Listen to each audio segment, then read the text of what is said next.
Hello friends, मैं विजय Jat MGCI के YouTube channel में आपका स्वागत करता हूं। सबसे पहले दोस्तों मैं आप लोगों को धन्यवाद बोलना चाहूँगा हमारे यूट्यूब चैनल देखने के लिए। और अगर आप आज पहली बार हमारा चैनल या वीडियो देख रहे हैं तो आपसे रिक्वेस्ट करूंगा कि सबसे पहले आप हमारे चैनल को सब्सक्राइब करें और बेल आइकॉन जो दिखाई दे रहा है उसको प्रेस करें, जिससे कि आपको video notification time to time मिल सके। ठीक है दोस्तों, आज हम लेकर आए एक नया टॉपिक, भिन्न व दशमलव, फ्रैक्शन एंड डेसिमल। ठीक, ये भी बेसिक चीजें हैं जो आपने पहले पढ़ी है।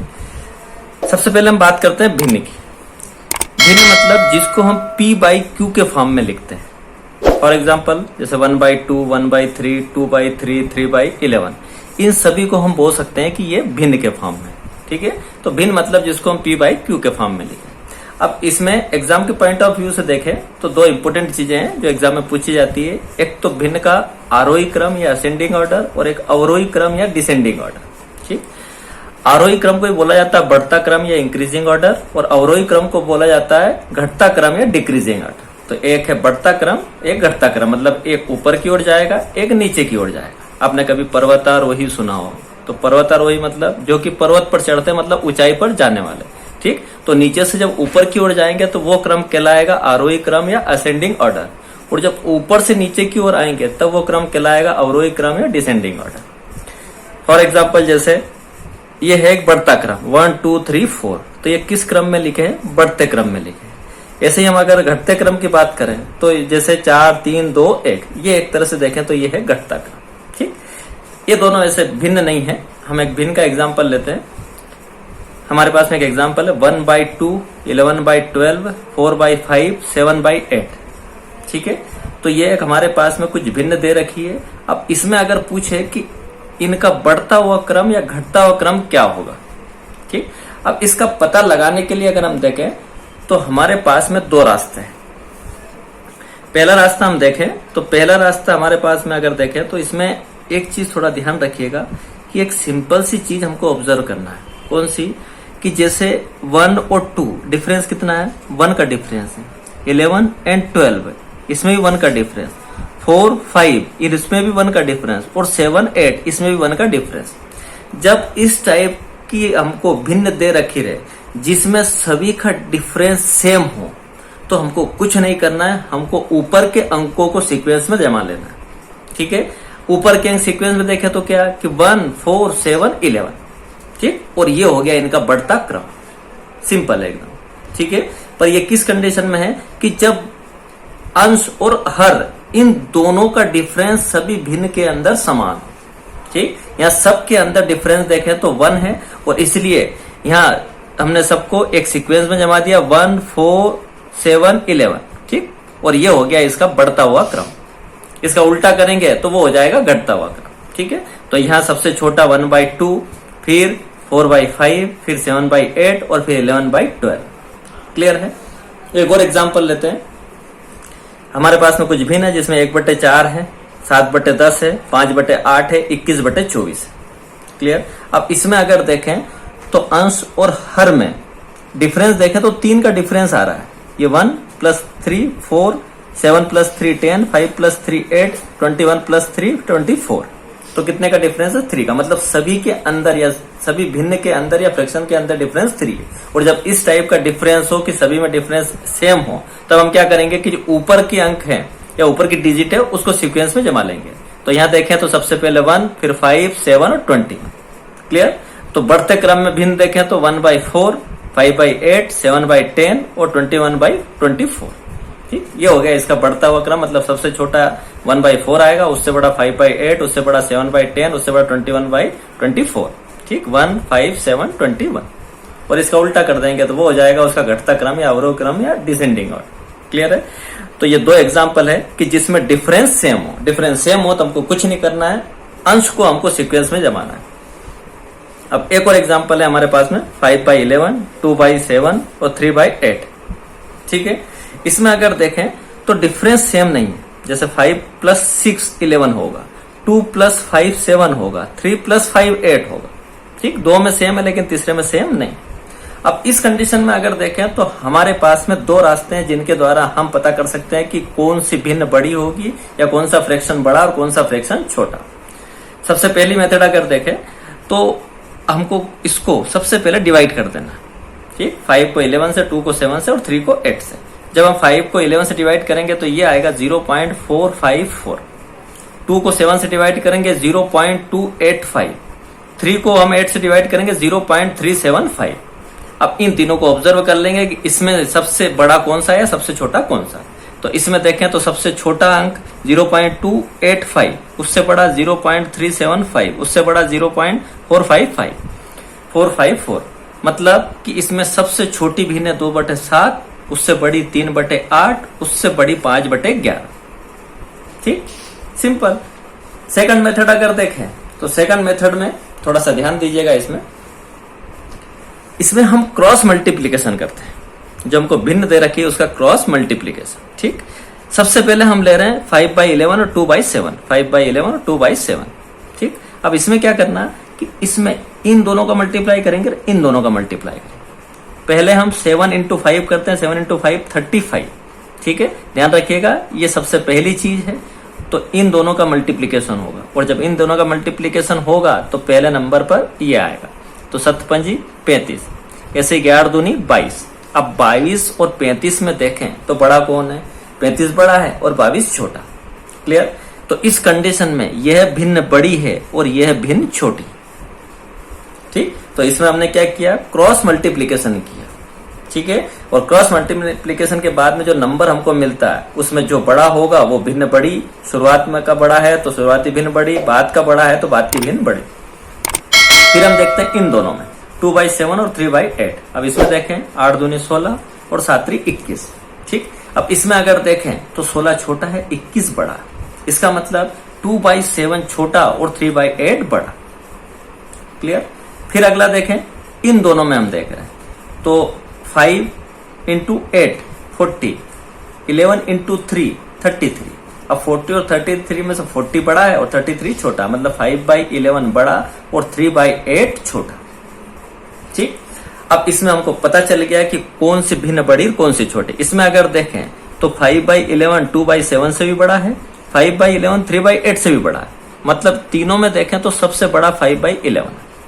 ठीक, अब हमको पता करना इन दोनों में से कौन बड़ा है। तो यहां हमको पता चल रहा है 2/7 छोटा है, 3/8 बड़ा। इसका मतलब सबसे बड़ा हो गया 5/11, उससे छोटा 3/8 और सबसे छोटा 2/7। ठीक, तो ये अगर देखें तो घटता क्रम हो गया कि 5/11 उससे छोटा 3/8, उससे छोटा 2/7, या उसको उल्टा कर देंगे तो वो हो जाएगा असेंडिंग ऑर्डर, 2/7 3/8 5/11। ठीक, तो ये दो मेथड है जिनके द्वारा हम किसी भिन्न को सॉल्व कर सकते हैं, पता लगा सकते हैं कि वह छोटी होगी या बड़ी होगी।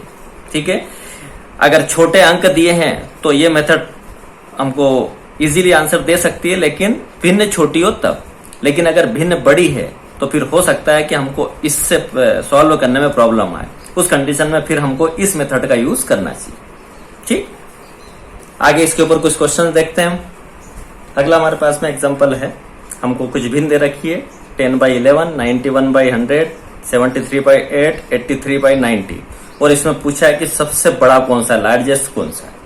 ठीक है, अब इसका पता लगाने के लिए अब यहाँ अगर देखें तो हमारे पास में भिन्न बड़ी है। अब इस कंडीशन में हम क्रॉस मल्टीप्लीकेशन मेथड का यूज करते हैं। सबसे पहले हमने लिया 10/11 और 91/100। ठीक, हमने 100 का 10 का मल्टीप्लाई 100 में किया 1000 आया, 11 का 91 में किया तो 1001 आया। अब इस कंडीशन में देखें तो बड़ा कौन है, 1001 बड़ा है और 1000 छोटा है। ठीक है, इसका मतलब कि 10/11 लेस देन 91/100। ठीक, कि 10/11 छोटा है और 91/100 बड़ा है। फिर अब हम इन दोनों का कर रहे हैं। ठीक है, 73/80 और 83/90, तो इन दोनों को हम क्रॉस मल्टीप्लाई करेंगे। 73/90 6570, 80 × 83 6640। अब इन दोनों में देखें तो बड़ा कौन है, 6640 बड़ा है, 6570 छोटा है। इसका मतलब 83/90 बड़ा है और 73/80 छोटा है। ठीक, अब इसमें हमको लार्जेस्ट पता करना है। अब हमारे पास में दो लार्जेस्ट हमको मिले हैं, दो बड़े मिले हैं, एक 91/100 और एक 83/90। ये कंफर्म हो गया है कि 10/11 और 73/80 छोटा है। ठीक है, अब हमको देखना है इन दोनों में से कौन बड़ा है, तो आगे हम इन दोनों को ले लेते हैं। तो 91/100 और 83/90। ठीक है, इसको जब हम करेंगे तो 91 इंटू 90 यह आएगा 8190। ठीक, और 100 इंटू 8300। क्लियर। अब इन दोनों में देखें तो 8300 बड़ा है, 8190 छोटा है। इसका मतलब 83/90 बड़ा और 91/100 छोटा है। ठीक, तो हमको पता चल गया कि सबसे बड़ी जो भिन्न या फ्रैक्शन है वो 83/90 है।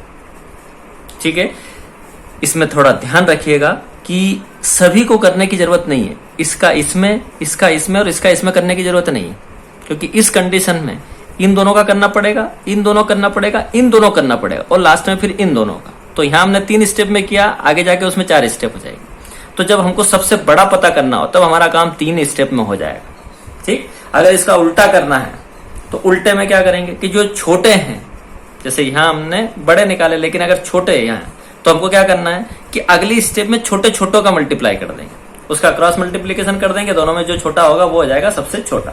जैसे हमने हमारे अगले एग्जाम्पल में है, यहाँ हमारे पास में कुछ फ्रैक्शन है 16/30, 8/20, 11/40, 50/70। ठीक, में सबसे छोटा है स्मॉलेस्ट कौन है। अब इसमें अगर देखें तो सबसे पहले इसको उठाते हैं हम, 16/30, 8/20, इनका क्रॉस मल्टीप्लाई करेंगे, 16 इंटू 20 320 और 30 इंटू 80 240। अब इनमें देखें तो कौन बड़ा है, 320 बड़ा है, 240 छोटा, मतलब 16/30 बड़ा है और 8/20 छोटा है। फिर बात करते हैं, अगला उठाते हैं हम 11/40, 50/70, इसका क्रॉस मल्टीप्लाई किया, 770, 11 इंटू 7 770, 40/50 2000। ठीक, अब इसमें देखें तो कौन बड़ा है, तो इसके अंदर देखें तो 2000 बड़ा है और 770 छोटा है। ठीक, अब फिर अगला हम ले लेते हैं, इसमें हमको पता लग गया है कि 8/20 छोटा है, इधर 11/40 छोटा है। 8/20 छोटा, 11/40 छोटा है। क्लियर है। अब हम दोनों छोटों को उठा लेते हैं, तो 8/20 और इसका क्रॉस मल्टीप्लाई करेंगे हम 11/40 से, तो 8 इंटू 40 320, 20 इंटू 11 220। अब इन दोनों में देखें तो 320 बड़ा, 220 छोटा है। इसका मतलब 8/20 बड़ा है और 11/40 छोटा है। ठीक है, मतलब कि इसमें 11/40 सबसे छोटी भिन्न या फ्रैक्शन है। ठीक है, तो ये हमने पता लगा लिया सबसे बड़ा और सबसे छोटा, है लार्जेस्ट और स्मॉलेस्ट फ्रैक्शन। तो ये कुछ टाइप के क्वेश्चन है। एक तरह से देखें तो मोटे तौर पर 2 ही तरह के क्वेश्चन एग्जाम्स में आते हैं, या तो वो आरोही क्रम या अवरोही क्रम पूछेगा, मतलब असेंडिंग ऑर्डर या डिसेंडिंग ऑर्डर, और दूसरा या तो ये पूछेगा कौन सा लार्जेस्ट है या कौन सा स्मॉलेस्ट। ठीक, तो ये एक छोटा सा टॉपिक या छोटी सी एक हमारी वीडियो जिसमें हमने देखा फ्रैक्शन। अब फ्रैक्शन के साथ में हम देख रहे हैं डेसिमल। तो डेसिमल देखें तो डेसिमल कुछ नहीं है, इनका दशमलव में मान या डेसिमल में वैल्यू। ठीक है, जैसे कि मान लो ये है 10/11। अब इस 10 को मैं इस 11 से डिवाइड करूंगा, जब इस 10 को मैं 11 से डिवाइड करूंगा तो वैल्यू किस में आएगी, दशमलव या डेसिमल में। ठीक है, तो ये हो गया दशमलव या डेसिमल, कि हम दशमलव को भिन्न के फॉर्म में लिख सकते हैं या फिर भिन्न को दशमलव के फॉर्म में, मतलब फ्रैक्शन को डेसिमल के फॉर्म में लिख सकते हैं या डेसिमल को फ्रैक्शन के फॉर्म में। दोनों ऑलमोस्ट देखें तो सेम है। क्लियर है, तो ये है फ्रैक्शन और डेसिमल। तो दोस्तों आज हमने देख लिया ये टॉपिक फ्रैक्शन और डेसिमल्स। ठीक, नेक्स्ट वीडियो में हम देखेंगे एक important topic LCM and HCF. ठीक है, तो बने रहिए हमारे साथ में इस MGCI के YouTube चैनल पर। Thank you.